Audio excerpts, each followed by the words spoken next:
My name is Rachel and I'm 34 years old. When I was 9 years old, I remember standing outside my own bedroom door at 8 p.m., knocking, because my father had changed the lock without telling me. He said it was because I didn't deserve privacy after he found a diary entry where I'd written that I was unhappy at home. I sat in the hallway for 2 hours that night, on the cold wood floor, listening to the television downstairs, waiting for someone to let me back into my own room. The hallway smelled like the lavender detergent my mother used on the carpets. I remember counting the tiles on the ceiling just to keep myself calm. That was the first time I learned locks in that house were never really about security. They were about control. I remember, a few weeks later, my mother quietly slipping a granola bar under my door at night, never saying a word about it, like even kindness in that house had to happen in secret. That's how I grew up, love rationed out in small, silent gestures, while the big gestures were always about who got to decide things. For 25 years, I tried to earn my place in that family. I got good grades. I helped pay bills the moment I got my first job at 19. I showed up to every holiday, every birthday, every emergency. I thought if I just did enough, the door my father kept symbolically shutting on me would finally open for good.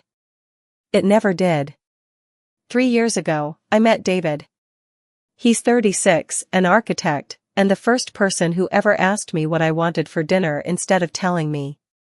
I remember one quiet Tuesday evening, 6 months into dating, when he noticed I flinched at the sound of a door slamming in his apartment building. He didn't ask questions. He just sat down next to me on the couch, turned on a small lamp in the corner, and said, "You're safe here. Nobody's locking anything." That was the moment I realized what steady, uncomplicated love actually felt like. It was such a small moment, but I still think about the warm yellow light from that lamp whenever I need to remind myself what safety is supposed to feel like. 2 years ago, my grandmother passed away. She left me her house, a small brick house on Maple Street, with a crooked mailbox and a porch swing that needed oiling. It wasn't a mansion. But it was mine. Fully mine, deeded in my name, recorded at the county office 3 weeks after she died. I never told my father. I don't know exactly why. Maybe some part of me knew that if he found out I finally had something solid, something no one could take from me, he'd try to insert himself into it. So for 2 years, I quietly paid the taxes, fixed the roof, and let my parents believe the house was still in probate, still tangled in legal paperwork, still untouchable. I kept every receipt in a folder in my kitchen drawer, right next to the takeout menus, like it was something ordinary instead of something I was protecting with my whole chest. 14 days before my wedding to David, everything changed. My mother called me, her voice tight, and said my father wanted to host the rehearsal dinner at the family house on Maple Street, since it's practically ours anyway. I said no. Gently, but clearly. He didn't take it well. 5 days later, at 9 a.m. on a Saturday, my father showed up at Maple Street with his own key, a key he'd taken from my grandmother's things after the funeral, one I didn't even know still existed. I wasn't there. My neighbor, Mrs. Alvarez, called me in a panic, saying a man had let himself into the house and was measuring the living room like he owned the place. I remember standing in my own kitchen, phone shaking slightly in my hand, hearing her voice crack with worry on the other end. That afternoon, I called a locksmith. Every lock changed within 4 hours. Total cost, $340. I paid it without hesitation. 2 days after that, my father called me, furious. "You had the audacity to lock me out of my own mother's house," he said. "I raised you. I put a roof over your head for 18 years, and this is how you repay me? With a locksmith bill?" I could hear the fear underneath the anger. My father has always measured his worth by how much control he has over the people around him. Losing access to that house wasn't really about the house. It was about losing his grip on me, right before I was about to build a life he couldn't supervise. I almost caved. That's the truth. There was a moment, standing in my kitchen with the phone pressed to my ear, staring at the folder of receipts in the drawer, where I almost said, "I'm sorry, Dad, you can have a key." Old habits pull hard. But then David walked in, saw my face, and just squeezed my shoulder once. He didn't say anything. He didn't need to. There was one more complication before things came to a head. My younger brother, Marcus, 29, texted me that same week saying, "Just give him a key, Rach. It's not worth the drama before your wedding." Marcus has always been the family peacemaker, the one who smooths things over so nobody has to sit with discomfort. For a moment, his message made me doubt myself. I sat with my phone in my lap for almost 10 minutes, rereading it, wondering if I was overreacting. But peacemaking isn't the same as fairness. Sometimes keeping the peace just means asking the person with the least power to give in first. I didn't argue with my father on the phone. I simply said, "Come to Sunday dinner. We'll talk about it there." Sunday dinner was at my parents' house. 12 people around the table, my parents, Marcus, my aunt and uncle, 2 family friends, and David beside me. The lighting was warm, almost golden, from the old chandelier my mother never replaced.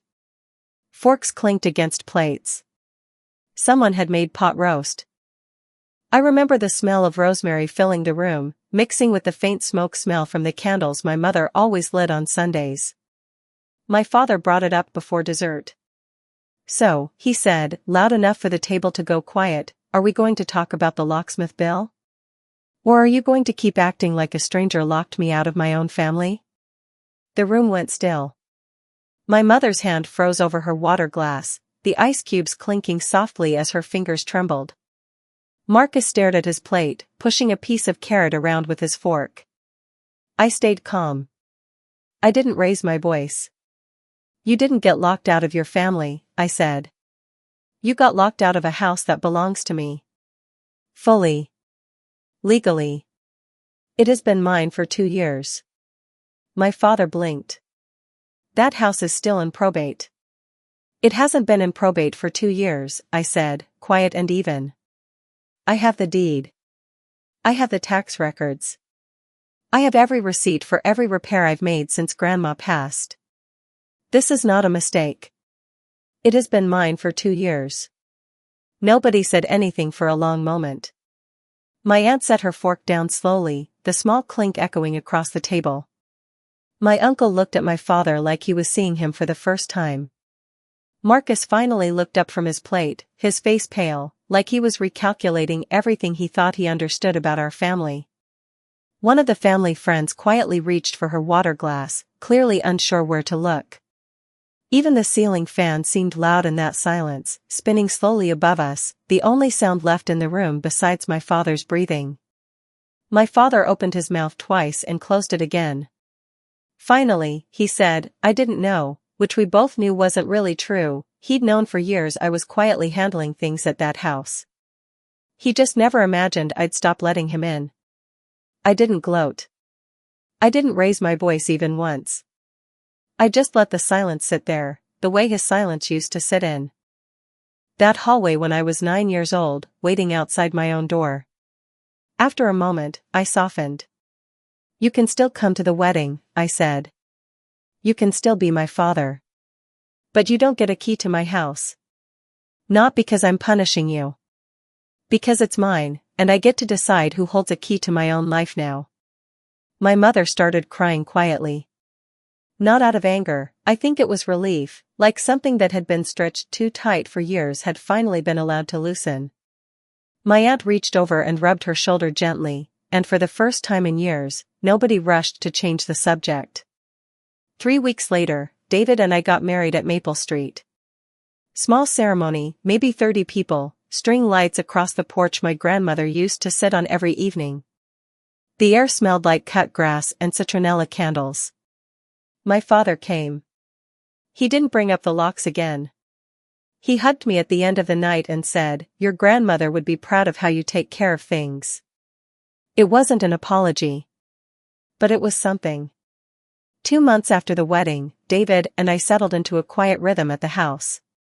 Most mornings, I sit on that porch swing with a cup of coffee before work, listening to the birds, feeling the wood creak gently underneath me. Nobody knocks. Nobody needs a key but me and David. The house that once represented control in my family now represents the opposite, a place I built peace inside of, on my own terms. Some evenings, David and I sit out there after dinner, watching the street lights flicker on one by one, and I catch myself thinking about that 9-year-old girl in the hallway, wondering if she could see this far ahead. I think she'd be relieved. I think she'd finally exhale.